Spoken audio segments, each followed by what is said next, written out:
Hi, my name is Danielle Schlosser, and I'm an assistant professor here at UCSF in the Department of Psychiatry. Today I'm going to be talking with you about a project that my team has been working on in the Drive Lab, and it's called PRIME, which is a neuroscience-informed mobile app intervention that we're using to treat reward processing impairments in young people with schizophrenia. And the goal of this intervention is to try to improve quality of life in this population.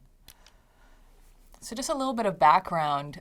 Right now, our current approach to treating individuals with schizophrenia is to target what many of us think about when we think about schizophrenia, and those are positive symptoms. What that means are a set of symptoms that include hearing voices, delusional ideas, and we typically use antipsychotic medication for those. One of the problems and one of the reasons that we're failing to dramatically improve outcomes in this population is that we're not targeting what's really driving impairments in this population. And those are what we call negative symptoms. Of that set of symptoms, motivational impairments are really paramount in this population. What we see is that when we try to understand what's driving some of these motivational impairments, we look at how the brain processes rewarding information in the environment. In particular, what we see is that for individuals in this population, they have a hard time anticipating that experiences are going to be rewarding.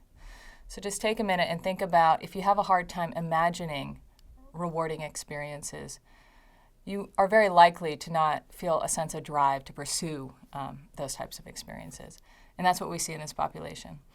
We also see that for many of these individuals, they tend to anticipate that experiences that might be rewarding are going to require a tremendous amount of effort.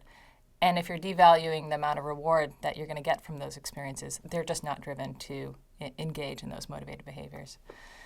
So when we think about this problem of motivation and how can we enhance motivational impairments to improve these young people's lives, we really need to think about an innovative approach. How do you treat a population that is unmotivated? Right now, we can't just say, take this pill. Right now, also, when we say go to psychotherapy once a week and in a clinic, it doesn't seem to be working. And so what our team thought about doing is providing a mobile intervention, a digital health tool that can bring the treatment to them. We call this intervention PRIME, which stands for a personalized real-time intervention for motivational enhancement. It's kind of a mouthful, so that's why we just use the word PRIME. The theoretical model that is driving this intervention has to do with the neuroscience of reward, and so translating some of those findings. We also, my background is as a clinical psychologist, and there's been a lot of work using self-determination theory that looks at why do we do what we do. And there are really three tenets that we've found guide motivated behavior, and those are the drive for autonomy. We like to feel like we're pursuing behaviors and goals that are our choice. We also are driven by a sense of relatedness with other people. And we also like to feel good at what we do, so a sense of competence is very important. The final piece to PRIME was coming up with a human-centered design approach. And for that effort, we worked with an outside partner, IDEO, which is a design firm here in the Bay Area. So now I just want to talk with you a little bit about the process of actually designing and developing PRIME. So first what we did is we looked at the body of academic research that we had on understanding what is it about motivation that goes awry in this population. And what we decided to do was to actually translate all of that body of knowledge into a digital health intervention, and in particular, a mobile app. We focused on three key features, which was a goal-setting feature, the other was a social networking component, and then the third was access to motivational coaches. We presented this prototype that you see on the screen, and after we had originally talked with folks about the idea of PRIME, our participants, these young folks with schizophrenia, had told us they really liked the idea, but when they played around with the prototype, they actually gave us some pretty negative feedback. In particular, what they said is that it was really hard to navigate the app, and it was also just the overall feel of using the app, it felt very clunky and clinical. So what we gleaned from that is that we really needed to focus more on design. And so what we ended up doing was we hired a design firm called IDEO, and we worked with them for about 4 weeks. We interviewed a number of patients to try to get a better understanding of what their needs were and how we can better address those needs in the app. After that, what we did is we hired a development firm to execute the design, to actually build the app. And we finished that process fairly recently. And now we're at the really exciting phase, which is actually testing whether this app improves quality of life in this population. And we will be, we're already underway. So I really was personally inspired by the design research process, and it's something that many of us don't learn in traditional academic research. And so I just want to go into a little more detail about what the human-centered design process looked like. So first what we did is we had one-on-one interviews with 6 patients. Typically, and in an ideal world, you would probably interview more, but we were limited in how much time we had, but still we got a lot of rich information from those interviews. We had a number of exercises that we had participants work through. One of them was we had this need prioritization exercise where we had a lot of different needs written out on these cards. Certain values were, I want to feel a sense of progress every day, or I want to develop deeper relationships with friends or family. After the participants, what they did is they went through each card and then they let us know what was really important to them, what resonated with them the most, and what did not resonate with them. The purpose of this exercise is to really get an understanding of what's really important to these guys. And the way that these cards were initially generated was from a team of experts and key stakeholders. And what we found is a number of different themes.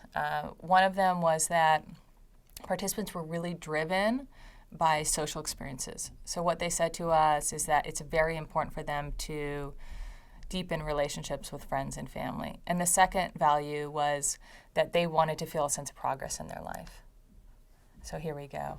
So feeling a sense of control over my future and deepening relationships with friends and family. It was really helpful to learn that because what we realized is when we designed the app, we really had to provide opportunities for participants to feel a sense of control and to really stimulate social experiences as much as possible. We learned some things that we were surprised by. As you see on the other side of the screen, we have a number of the cards that were not chosen. One of them was, I really want to have a boyfriend or a girlfriend or a partner.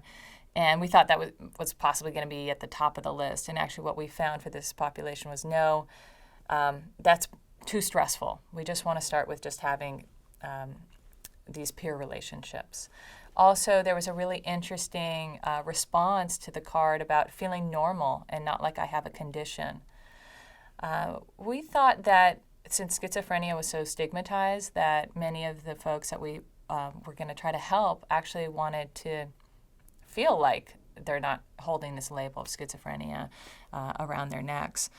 But what we found is that actually instead, for many of these young folks, they realize they have schizophrenia, they accept they have it, they don't want to feel ashamed of it, and in fact wanted to connect with other people with schizophrenia so that they did not feel so stigmatized. And so that was a really helpful insight for us. Another exercise we had participants work through was playing around with these paper prototypes. What IDEO calls these are sacrificial concepts as well. And so we would present a number of different features or look and feel about some of the features and ask people just for feedback. How would you interact with this app? This is really a helpful technique that any of us can use, even if you don't have a lot of funding.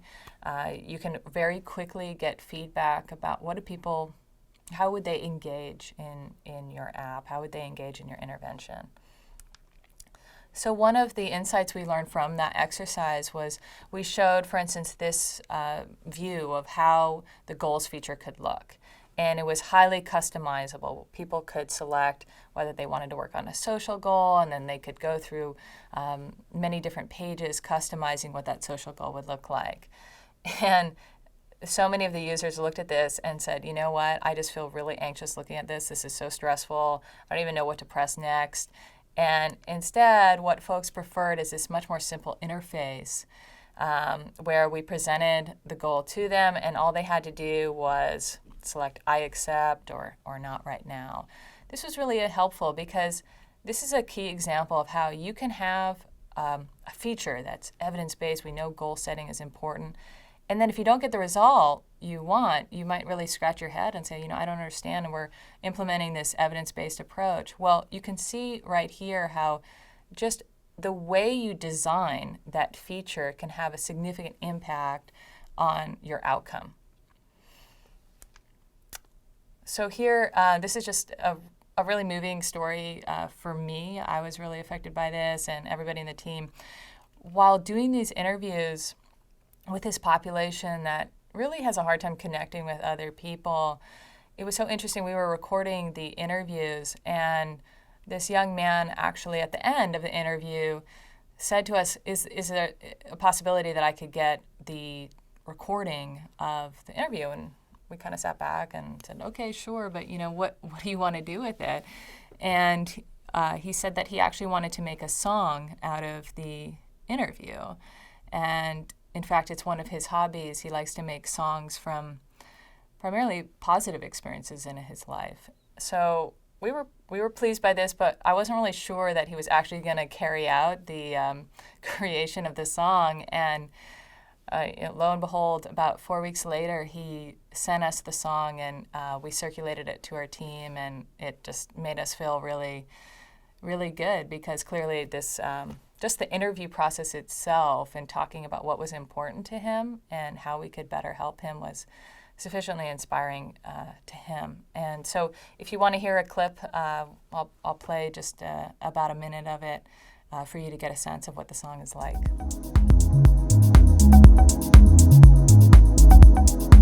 It's a much more fun interview than you're used to. I'm not going to be asking you 1,000 questions about feelings. Maybe we'll ask you about your feelings one time.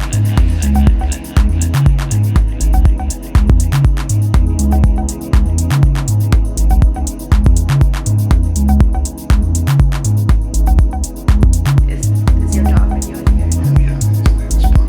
Paco.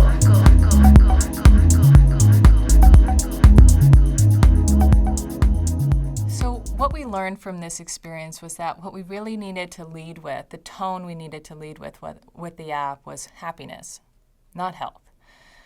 We did not want to have a clinical experience for this population. We didn't want to constantly remind them of their illness. Instead, we wanted to, in a way, be reminded of what we were by hearing that song from that young participant, that these are individuals first, and their illness is just one aspect of them. It is not who they are. And so that's what we wanted to show them in the app. So here it is. This is Prime. What you see here is that we have the goal setting feature, which is a way for us to provide that sense of control and progress that these patients so desperately want. And it also is a way for us to encourage gradual success experiences. Another thing that we found that was really important for this population was being able to have real-time access to a team of motivational coaches. Having this approach that it was only digital in nature just wasn't quite going to meet the needs of this population. They wanted to have some interactions with real people, and especially professionals who could help support them in their goals. And right now, this is delivered via text messaging embedded in the app. The third feature, which is so critically important and definitely meeting a need for this population, is an online community that is safe and relatable. So these are folks just with schizophrenia, around their same age. And it's a way to harness that social motivation, the drive to connect with others, to encourage not only engagement in the app, but just greater engagement in their lives. And so we have this moments feature where folks can curate their positive moments in their life. They can comment on them, they can like them, and just it's a way to facilitate social connections. And so what we're doing right now is we have 2 NIH-funded clinical trials to investigate the feasibility of PRIME and also to look at the preliminary efficacy. These are typically what you'd want to do in your first phase of developing a tool like this. I'm not going to get into the details of it, but if you're interested in learning more, you can contact our lab. Just a note on our evaluation strategy. This is something else that I also learned along the way. Initially, when we wanted to evaluate feasibility and preliminary efficacy of PRIME, we were going to use standardized measures that are fairly accepted in the field, which were quantitative in nature, also pretty tightly controlled settings in the lab, doing some behavioral studies.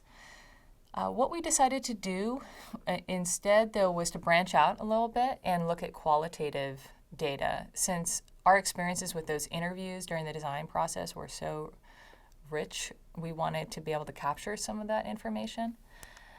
So just first, quickly, with our measurement strategy that we're using with standardized measures, we're using expert interviews. We're having participants self-report their outcomes, and that's pretty typical in psychological research. The next aspect that is a little more novel is that we have these custom surveys embedded in the app where we're getting real-time data to capture the extent to which we're modifying reward processing. And so whatever your mechanism or that you think is affecting your outcome, you can measure some of these data in your app in real time, which is a real value to science. In this case, what we're asking people to do is we're asking them some mood ratings. We also are asking them to rate how much effort or how difficult certain challenges are going to be, and also how rewarding they think they're going to be. And then we measure that before and after they complete challenges. The idea being that we really want to see a change in that mechanism where folks are no longer overestimating the amount of effort and devaluing the amount of reward. We really would like to see modification of that mechanism because that's what we think is really going to create enduring benefit for this population. And here's the qualitative piece. What we're doing is we're actually going to be doing some interviews, some 1-hour-long interviews with participants and their family members to just get a sense of, is there any change in the level of motivation for you or in your loved one? What about the quality of their social experiences? And just get some of the feedback from folks in this qualitative format. But we also really loved doing some of the exercises that we did during the design research process and wanted to implement those in our evaluation strategy.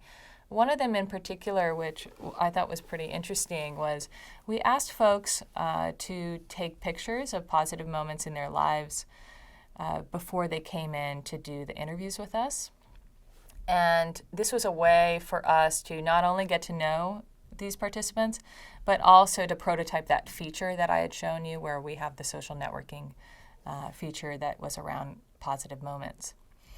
But what we're really interested in doing is, so we asked folks in our trial to take these 10 photos before they start using the app of positive moments in their lives. And what we want to do is look at the quality of these photos before and after they use the app. And this would just be an interesting metric to look at quality of life. And we can certainly cross-validate these quality ratings with more standardized measures that we're going to be using in the lab. The last piece is just system analytics, which is looking at how are people using the app, how often are they, so the frequency of use, the duration of use of the app, what features are they going back to again and again and again. And just like a quick note about this, the benefit of this evaluation strategy, I just want to say that what we're doing is we're also meeting the needs of different audiences. We'll be able to report on the results of this app to folks in the science community and also to folks outside of academia. And we think that's really important because we would like to see PRIME scale out of the university. We want to see a lot of people using it. And sometimes to be able to connect with folks outside of academia, we just have to be able to showcase our data in a way that folks can understand. And so I just want to thank the folks that worked with us along the way in designing and developing the app. IDEO and Zauber, and I should say CTSI, played a significant role in providing us with some funding and some guidance along the way. And then to the NIH for supporting this important research effort. And I just want to thank you for your time.